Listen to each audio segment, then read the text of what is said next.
finding the domain of a function.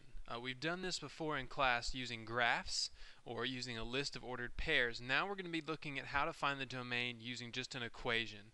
And for the purpose of this course, there's really just two things you need to pay attention to when it comes to finding the domain. First, a denominator cannot equal 0. We're not allowed to divide by 0.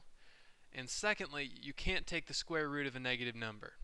So what we want to make sure is that we exclude any numbers that make the denominator 0 or make anything under a square root negative.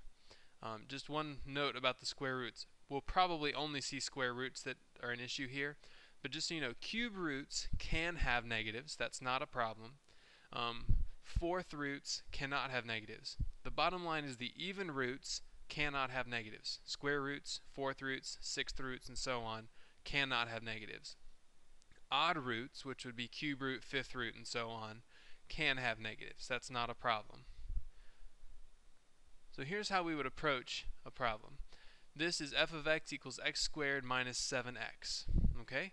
Well, we said we had to look out for two things. The denominator cannot equal 0. Well, there is no denominator here, so that's not a problem. And we cannot square root a negative number. Well, there's no square root here, so that means there's no problem there. So there's nothing restricting our domain. So you can write this a few different ways. You can just literally write the words all real numbers. So our domain would be all real numbers. You could also write this symbol right here. It's an R basically with two backs. That's the symbol for all real numbers. You could also write it as an interval, negative infinity to positive infinity. All three of those are valid. I would accept any one of those three. Okay, for this example, remember denominators can't equal 0, so we know this is an issue here. So the top can be anything we want. We can plug anything in the top of a fraction. It's not going to cause any problems. It's just the bottom. So we don't want the bottom to equal 0. So what I would do is I'd say, okay, x squared minus 9 can't equal 0. Because we don't want to have a denominator equal 0. So I'm just going to solve for x. Add 9 to both sides. Take the square root of both sides. So I get x does not equal negative 3 or positive 3. Because the square root of 9 would be plus or minus 3. So that would be positive 3 or negative 3. Okay, so you can write your answer like this. The domain is all x's except x does not equal negative 3 or positive 3.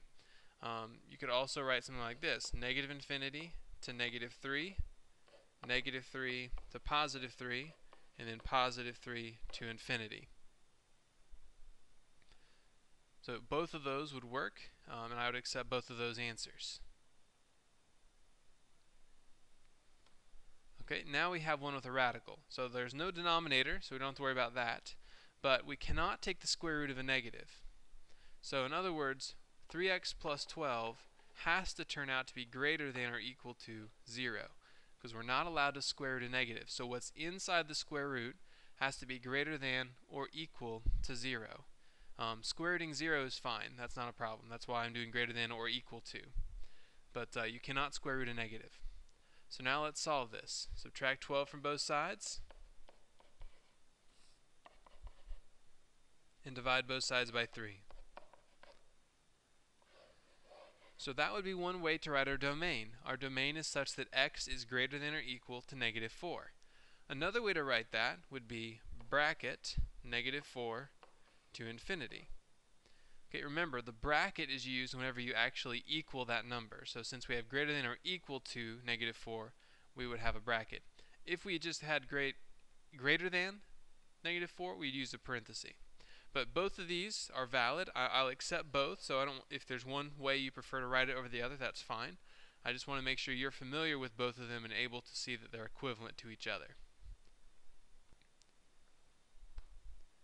Okay, now this example, if you notice, combines the two things. We have a fraction, so we cannot have 0 in the denominator.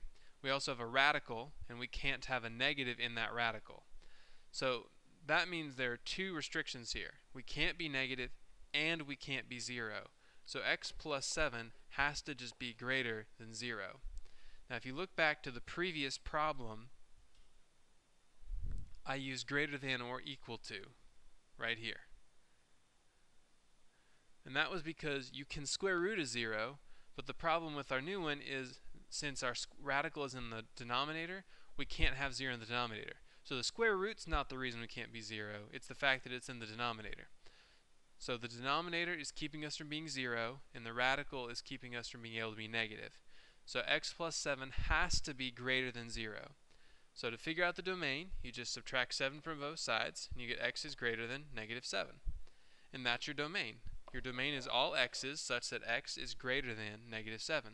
So if you want to write it as an interval, you could do negative 7 to infinity. So again, if you notice, I put a parenthesis here because it was just greater than. It wasn't greater than or equal to. So both of those would work. X greater than equal to negative, x greater than negative 7 or negative 7 to infinity. Alright, now this is about as tricky as they get. So we've got 2 more examples just so I can make sure you're good with even these tricky ones. Here again we have 2 things happening. We can't have a 0 in the denominator. So first we could say, okay, x minus 6 cannot equal 0. We also can't square root a negative. So x minus 3 has to be greater than or equal to 0. 0 is fine for the top, so we can be equal to 0 for the x minus 3. So we have 2 things happening here. So first, let's add 6 to both sides and see, okay, x cannot equal 6. Okay. Second, we can add 3 to both sides and get x is greater than or equal to 3. So you can say x does not equal 6 and x is greater than or equal to 3. Or you can write it this way, bracket negative 3 to 6, parenthesis 6 to infinity. Because we cannot include 6. We go from negative 3 all the, I don't know why I have negative 3. That should be a positive 3. We have a positive 3 to 6 and then 6 to infinity. We can do everything from 3 on up to infinity except 6. Again, the top, the radical, cannot have a negative, so that's why we set up x minus 3 greater than or equal to 0. The bottom cannot equal 0, so that's why I set up x minus 6 not equal to 0. So both of these answers, both of these forms are valid. Okay, one other thing I want to show you, this will be the last thing. Let's just argue for a second that this had actually been x plus 6. So let's look at x minus 3 and x plus 6. Okay, so this part's still the same, but this we would do x plus 6 does not equal 0. And then if you subtract it, you get x equals negative 6, or does not equal negative 6. Well, if you notice, this part, the x is greater than or equal to 3, has already kept us from even possibly being negative 6. So you can really just throw this piece out because it's already been taken care of by the fact that the radical requires us to be greater than or equal to 3. So since negative 6 was out of the running already, we didn't have to worry about including it. The reason we had to include it in our original example here is because x could be greater than or equal to 3 and 6 is greater than 3. So we had to make sure we threw 6 out because it was included in the greater than or equal to 3. So just be aware of that. When there's 2 of them, sometimes one may exclude the other anyway, and you may not need to use both. So just be mindful of that, and good luck.